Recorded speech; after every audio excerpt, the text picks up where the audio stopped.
Lakeland Currents is sponsored by Nisswa Tax Service. Nisswa Tax Service offers tax preparation for individuals and businesses across from City Hall in Nisswa and on the web at nisswatax.com.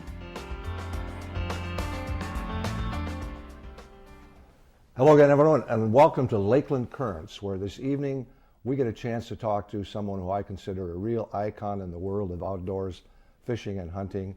He's a radio broadcaster, he's a writer extraordinaire. He's been through every kind of weather conditions, hunting and fishing probably imaginable. It's my great pleasure to welcome Steve Carney to the show. Steve, welcome. Hi, Ray. Thank you for inviting me. It's great to have you here, to meet someone who has lived in the outdoors like you have for most of your life. And I know you also do some work on WCCO, and we were talking off air here a little earlier. You actually have been with WCCO since, you said 1980? 1980, yeah. Wow, that's a long time. Yeah, it's been a great ride. I mean, it's just, I've been a very fortunate person to be able to be in that position, and I'm a happy guy. And when you started working in the radio, did you start as an announcer or as a guest?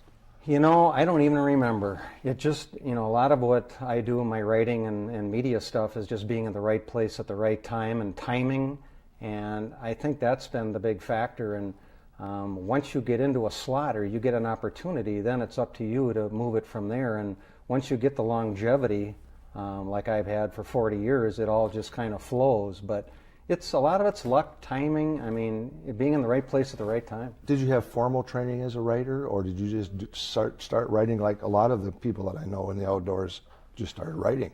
I just started writing because there was an opportunity that opened up with some newspapers and outdoor news, and I slid in there at the right time, and they liked it. And I had no formal training in writing; it just came. And I guess because I could couple it with the fishing and the hunting, it was a nice fit. And I basically started out writing about what I already do anyway. And I used to bang it out on a Selectric typewriter, put the pictures in the envelope, mail it every week to all the papers, and do it the hard way. And yeah, it's just, and I was actually, the other day I thought about how long I've been doing this. I've actually done about 2,700 columns in outdoor news over 29 years without missing a deadline, and that's every week for 29 years. So you've been a writer for outdoor news for 29 years, yeah. But you also are published by other newspapers, yeah. Are you not? And magazines, yeah. I would assume? Yeah. What are some of the other places that you've been published? I'm in a lot of newspapers throughout the Midwest, Anoka, Blaine, Coon Rapids, some in Wisconsin, Wilmer. I've done a lot of writing in the Dakotas for Dakota Outdoors, and I go back as far as Fins and Feathers, if you can remember that. Yes, I do. And Minnesota Sportsman. So I pretty much run the gamut. And right now I'm kind of right where I want to be. And it's a niche thing. I'm just happy to have a niche there and just keep perpetuating that little niche that I have. And that's what it's all about. When you were a kid, a youngster, still in junior high and high school, did you do a lot of hunting and fishing? Yeah, I did. And funny, my dad never understood the outdoors, and I had no mentors whatsoever. Really? And I just all of a sudden picked it up by myself, and I started trapping as a kid. And then I started hunting with a few neighbor dads, and that's kind of how I got into it. And I just, I really had nobody that would show me. I had no uncles or anybody that was in the outdoors, and I just took to it on my own. And my dad used to drop me off at Lake Calhoun in the morning, go to work, and I would be out there all day, no food, no water, no money, walking around, nobody knew where I was, just fishing all day, and he'd pick me up at 5 o'clock and I'd go home. And that's kind of how I figured out this is what I'm supposed to do. Wow, that's pretty cool. I'm very blessed to know that that's what I'm on the earth to do, and that is my calling. And I'm a hunter-gatherer guy. That's what I've kind of figured out from day one. I'm a hunter-gatherer guy. So that's what it is. Which is our history for all of us, really, but most people are getting away from that totally. I mean, you think about maybe we're reincarnated from way back when, and that's what we did in the 1700s and 1800s, but I know that's my lot in life. So. And I think you're unusual in the guide business because you really are in the metro area. And I know there are other guides in the metro area and Minnetonka and those areas, but you've been doing this a long time in an area where probably a lot of people don't consider guiding to be a big deal. But tell us a little bit about what you do in the area, in the fishing and hunting area, where do you cover? Where do you go? You really have a pretty broad base. I am everywhere. You know, most guys have a base lake that they work out of, and I don't. I trailer everywhere I go. I start in the middle of the Dakotas this month, out on the Missouri River, and I move towards western Minnesota, start working the glacial lakes in eastern South Dakota, the border lakes, Traverse, Big Stone, and then I start moving east as the season goes. So I'm pretty much all over, and I'll tell you, guiding in the metro area is tough. Fishing in the metro area stinks. And I'd love to use a better word for that, but that's the reality of it. And it makes my job very difficult because I get a lot of out-of-state people. I get people from all over the world that don't even speak English, and I have 6 hours to turn them on and show them how to fish. And it is a real debacle in the Twin Cities to put people on fish. We have a decent bass fishery, but because of that and the deterioration of the quality of the fishing within 60 miles of the Twin Cities is I have to trailer farther to be successful. And I often will go to Leech Lake for a day. I will get up at 3 o'clock in the morning. I'm at Leech at 6:30. I'm guiding till noon. I'm home at 3:30 in the afternoon because I have to go where the quality of fishing is. It's not there. I have to go to it. And that's same with my hunting and everything in the outdoor world. In my perspective, is I have to drive 2 hours over here. I have to go to Osakis. I have to go to Coronas. I have to go to Traverse to put people on fish. So not only do I have the 4 to 6 hours of putting people on fish, I have to get them there and get them back. And it's an additional cost, it's an additional hassle, but in order to have the best shot at the quality fishing experience, I have to go there. And it makes it a lot more difficult. And when I used to raise my kids with my wife back in the day, I could not be gone for long periods of time because I'm raising our children. So I would have to do these long days and get home and meet them on the bus at 3 in the afternoon. And it can be done. It can be done. It just takes a lot out of you. And but it worked. It worked great. And to this day, I still love doing this. It's a little tough on me physically sometimes. And as you know, when you're in a boat and you're directing people, and it's very physical work. But there's nothing like the satisfaction and the impact you make on people's lives that's really amazing. And it's incredible. I'm really amazed to hear you saying that you're going those distances for a 6-hour trip or you have to. half day. You That's have to. incredible. You can sit in town and you can struggle, and you're going to get some fish, and if that is the way you want to do business, that's great. But I want to put the people on the best opportunity at the time, and being that I've been all over this Midwest and I know the lakes, where I'm supposed to be, what time of the year, what lakes turn on when. I have a Rolodex in my head. I know where I want to be at a particular time. I know where those fish are going to be. So it's a matter of staying on biting fish all year, but you have to go to those biting fish. You can't sit around and wait for something easy like Minnetonka or Waconia. It doesn't work. It just doesn't work. You say that fishing is pretty tough in the metro area. Is it getting better at all, or is it pretty much the way it's been for X number of years? It's deteriorated on the downward slide since 1985. And why do you think that is? A lot of it is the milfoil issue has changed the complexity of the lakes. It's changed fish location. It's changed structure. It's changed where the fish are. Increased boating pressure. I was on a metro lake in Carver County this last Saturday, a very obscure 500-acre lake at which I fished my whole life. There were 150 people on that lake on Saturday. Wow. Normally there's maybe a dozen locals that are on that lake, but that is again the pressure of the metro area because of the massive populations. And they've taken a toll on the fish, and that's just a way of life. I guess we're all so used to this that that's the way it is, and they can stock all they want and improve a lake, but once the masses get on that bite, they will knock that down in a matter of a season or two. So you're never going to have viable fishing close to the metro area because of the population. That's just a rule of thumb. Mm-hmm. That's the way it is. Mm-hmm. That's why I search out the most obscure lakes that I can find in the state of Minnesota, and that's why I experiment a lot. That's why I'm always on new water all the time, because I can't rely on the same stuff. I have to keep searching out, and I will find maybe 2 outstanding lakes out of 10 tries. I might bomb on 8 of them, but I'll find 2 gems, and I file that away. okay, that's a lake right there by Lake Mille Lacs. That's my go-to lake if I needed it, and it's all about making the right choice. I completely agree with you, and I think in the discussions about Mille Lacs and Red Lake and Leech, when we've had these collapses on the lakes, we've never given the credit for the collapse to us. I mean, we really have had a lot to do with that. Absolutely. And I can recall a number of times fishing on Mille Lacs the last few years where it was really good, pulling into the harbor and seeing people exchanging fish, which they got their limits and they're giving it to someone else and they're going back out. And the thing that's been real disheartening to me this year about Red Lake, it's been really good fishing up there. The population is huge because there's not any snow on the ice, so people can go wherever they want.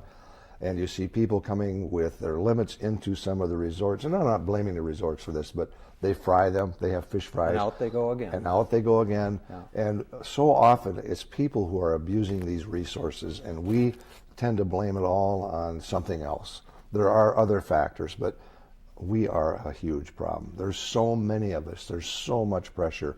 To get on Red Lake on a Saturday, I had to get in a line to get on the lake, and I had to get in line to get off the lake. And there are cars from Iowa and South Dakota and Wisconsin, and the limit right now is 2, and the limit then was 3. And I'm thinking, would you really drive from Iowa to catch 3 fish unless you're staying there for 4 or 5 days? And there's nothing wrong with getting your 3 fish every day and eating them, but I think that some people are just abusing that system. So, well, they feel that they drive that far, that they're entitled to do whatever they do, and that's the city-country mentality that you have. And I just, I avoid situations like that. I try to find areas. I'm not a real fan of the slot, and that is everybody knows what the slot is, and 17 to 26 seems to be the rule of thumb for slots on a lot of the lakes in Minnesota. Winnie just got relaxed to 18, which is good, but I fish lakes where there's no slots, and I would rather take clients out and we catch a dozen small walleyes, 14, 15, 16 inches, and that's a great day as far as I'm concerned.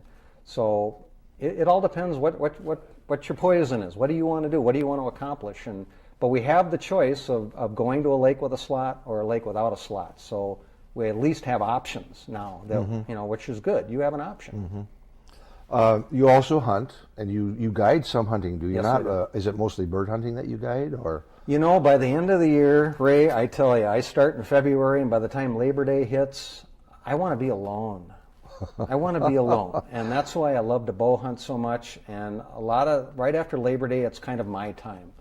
And I will typically bow hunt almost every night of the fall, and I don't do much fishing after that because I've really had enough. And then I will take out special clients for hunting and ice fishing throughout the rest of the year. But I just try to make that my time because I feel I deserve it, and I don't get to fish alone anymore. And I miss that. I miss going out by myself in the evening. But again, I preface that with I'm on the water with people that really want to learn how to fish, and to me that is why I'm there. It's for them. It's not for me. Now, are you mostly bow hunting for deer, or do you? I'm a whitetail guy, basically. Okay. But again, in order to maintain this position of writing throughout the whole season, I have to be versed in other things. And like my wife says, it's one thing to the next, which is what it is. It's my whole year is involved in bird hunting, and they're duck hunting, pheasant hunting, predator hunting, fox and coyotes. It's ice fishing. The whole year just now kind of runs into itself, which is great because you get your fishing and then you move to the next and you move to the next. So it makes for a wonderful year because right when you get a little tired out, you move to the next season. And that's what's so wonderful about Minnesota. You just kind of keep cruising and moving to the next thing. And the biggest hassle is your equipment. All the equipment that you have to change, make these changes into the fall, into the spring, and it's all planning ahead and being organized in order to do that. But it can be done. You just got to be smart. When you are you a turkey hunter at all? I've tried it a couple of times, and I don't need another thing. That's the problem, because I know if I get into it, I'm going to love it. And the problem is my fishing starts right in the spring when turkey hunting, kind of takes off. And I don't want to get into another thing that's going to conflict with that. I know I'm going to love it. I'm just staying away from it because I know me. I don't need another thing. What are you observing about deer? in the metro area. What's been happening down there the last few years? Boy, I bow hunt all over the Midwest, and I have a lot of little farms that I've gotten permission on in Wisconsin, northern Minnesota, and western Minnesota, and I have about 40 portable stands out through the Midwest. Wow. In all the different areas, because I take this sport very seriously. The metro area I've pretty much abandoned. Back in the day, I did a lot of hunting in Maple Grove, right in the outskirts of Hennepin County, when there was a viable deer population, but there isn't anymore. A lot of these deer have been hit by cars, they've been poached, and they're just not there. And I have a lot of cop friends in Hennepin County that I talk to. They're on the night shift a lot, and they kind of fill me in on where the deer are, what they're seeing. And there's very few car deer accidents anymore, and they're not seeing them grazing at night. So I've basically abandoned the metro area. And another reason is the loss of habitat. Everything is totally built up now in all the places I used to hunt, and all this is coming my way as I live out in the far outskirts. So the closest I hunt in town now is Princeton, Zimmerman, and which is one of my favorite areas. That's a tremendous area. But there's a lot of areas that I've run into where wolves are now impacting the areas that I hunt. I was just up in the Sandstone area a few days ago scouting 400 acres up there.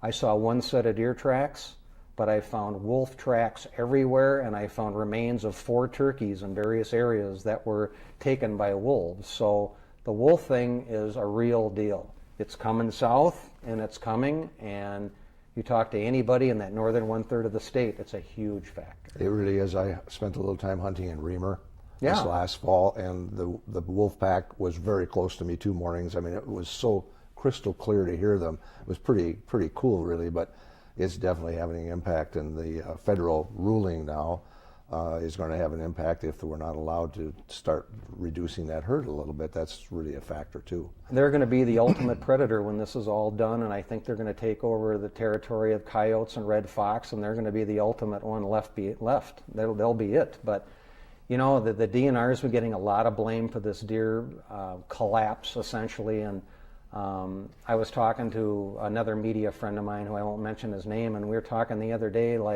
it's very easy to blame the DNR when things aren't going right, but how come there haven't been any heads rolling over the collapse of Mille Lacs and the collapse of the deer herds, and why are these guys still in power and still in decision-making opportunities when if this was a private enterprise and these results were happening, they'd be gone? Why do they continue to have these jobs when they've obviously, have a part in what's happening? I'm not saying 100%, but they have a part in why we are where we are.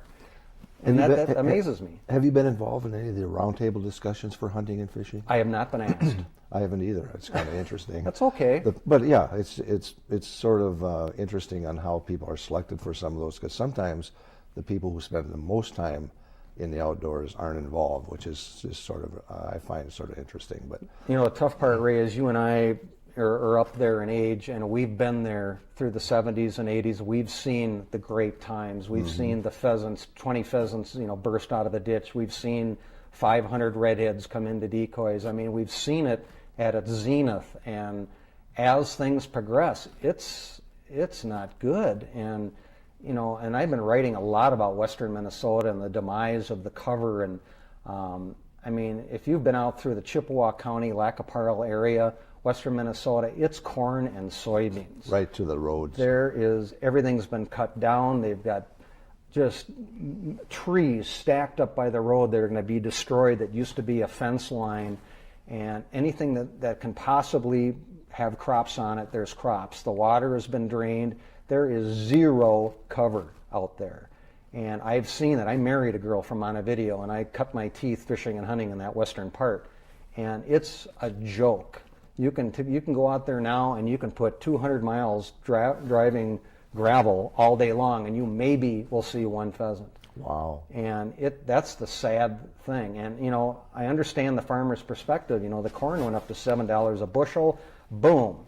Let's start planting corn. But now it's regressed, and now this is what we're stuck with. Lots of black dirt. Corn is down to $3.50, and who suffers? It's the wildlife. I mean, the ditches are gone, fence lines are gone, shelter belts are gone, and how are you going to replace that? it's not going to happen in our lifetime. Yeah, it really is discouraging. I know Dennis Anderson from the Star Tribune has written a number of articles about this, and sometimes it seems like it's just falling on dead ears. It doesn't seem like it's making a difference, but we've got to keep trying, I think, and try to get some of that habitat back. That's so important. Let's go back to the fishing for just a minute. What do you fish for? What species are you mostly involved when you have customers? Are you going after a little bit of everything? You know, again, it depends where I'm fishing. Like I'll get people that go, I want to fish Minnetonka, and I try to talk them out of it because I don't like that lake. So I try to move them to small lakes in the area, and I usually go with kind of a multi-species presentation, which means I use a lot of plastics.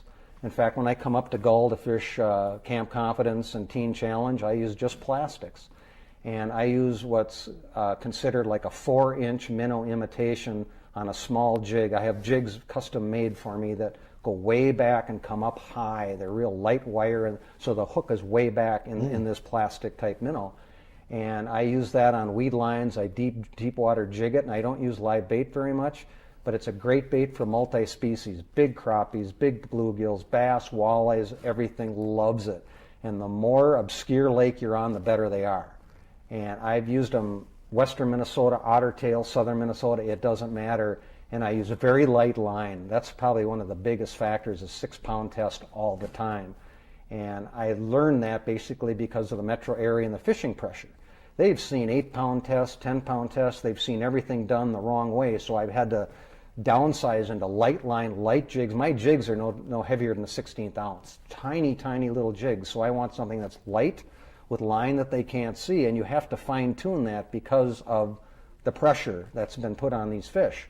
And I tell you, for me, it works great. And when I have clients that don't know what a bite is, you know what a bite is on a 4-inch plastic because I can watch the tip, I can see the action, I can see the vibration, so I kind of know what's going on. And if a person doesn't know what a bite is, once they hit that minnow, they'll figure it out. It's not going to be a touchy bite. It's usually really hard, and that's really fun, and people love it. And you're not messing with live bait, and to me, that's probably my #1 presentation. I'm a big crankbait guy as well. A lot of it depends on the ability of the people that I'm fishing with. Some people don't know how to cast, and so that can be very difficult. But I'm a real believer in crankbaits. I love crankbaits, and works great on Gull Lake. It's a fantastic way to fish, but you try to match the equipment as best you can with the type of abilities you have with your clients, and it takes a while, an hour, 2 or 3, then they kind of get into it and understand what you're doing. And basically, I start with crankbaits on a typical morning just to find the fish. And I do that on a lot of lakes. I'll get people calling me, we just bought a cabin on a lake, teach us how to fish it. Well, I've never fished it before, and I love that. And I'll show up, we start working crankbaits, and when we get to that first fish, I will back off, and then I'll come back later with those 4-inch plastics and work that area because I know there's a fish there. And you can glean another 2 or 3 or 4 off that spot and then move on. And it's just a good way to learn water fast. I think that the innovative fishermen are really moving towards what you're doing, the plastics, the lighter, the bait. Almost all of our area lakes in central Minnesota are getting pressure, so much pressure that these bass are seeing, they're seeing the same kinds of stuff all the time. So going to these new things, maybe even moving away from sound sometimes and going quieter is starting to produce more fish. The rattle thing back in the 80s was great when it started out, but I know fish know what a rattle is now. They know that means danger, and they avoid it. I don't have a rattle bait in my boat ever. Really? Yeah. And that's the way it is. It's the saturation of a new thing. Everybody's doing it, and these fish get educated. And I know I've had fish come up, I've seen it on like rattle traps, and they sense the vibration, the noise, and they move away because they've seen it before. Yep. So it's all about, going back to what we started with, the basics, light line. I don't mess with power lines. I've experimented with them, but I'm back to using the same stuff I've always used and been highly successful doing it. And I'll tell you another thing with crankbaits, Ray, is I've been going to such small crankbaits in the last 3-4 years, you wouldn't believe it. I'm using crankbaits that are no bigger than a 1/2 inch. And I started doing this experimentally, especially on crappie lakes, so lakes that have good crappie populations. I will do what I normally do in a typical morning, and I'm catching big bluegills and big crappies on these little tiny crankbaits, and I'm getting walleyes, and I'm getting bass. And how deep are they going usually? They're running about 5 feet, and you can pick a brand, whatever works for you, but I tell you, these small crankbaits are unbelievable, and people look at them and go, those tiny little things, they're not going to catch anything. Little tiny treble hooks on there, I'm telling you, it has really changed a lot of how I do things once I've learned how effective these really are, and they're getting big fish, big fish. And I think it's got a lot to do with sometimes these fish are very neutral and they don't want to chase down a big bait, but it's no big deal just to grab something small that comes by, and you'll typically catch walleyes and bass that are burping up perch and shad just jammed, but yet they took your little crankbait. And it's not unusual to catch a 23-inch walleye with a little tiny Happens all the time. piece of anything. It could be a little shrimp if you're fishing Devil's Lake, or it could just be a small little, minnow like that long. And again, I think it's something they've never seen. Yep. And a lot of it is just throwing something at them they've never seen before. Color is not necessarily a big factor in anything, but it's more the presentation and the size. And it's, you get bit off by northerns all the time. That's part of the the way deal, it goes. isn't it? Yeah. But no leader, no snap, just tie it directly on a 6-pound test, and it's super, super effective. We're out of time. How do people get in touch with you if they're interested? Do you still looking for new customers time to time? You know what? I've got pretty much all I can handle, but So I can always work you in depending on the time of the year. You can go to my website. You can Google my name if you want Steve Carney. It'll come up, or www.stevecarneyoutdoors.com. Send me an email. If you need anything, clarification on the type of baits or anything, send me an email. Thank you. You're Thanks welcome. for being on the show. My Enjoyed pleasure. it. You've been watching Lakeland Currents, where we're talking about what you're talking about. I'm Ray Gildow. So long until next time.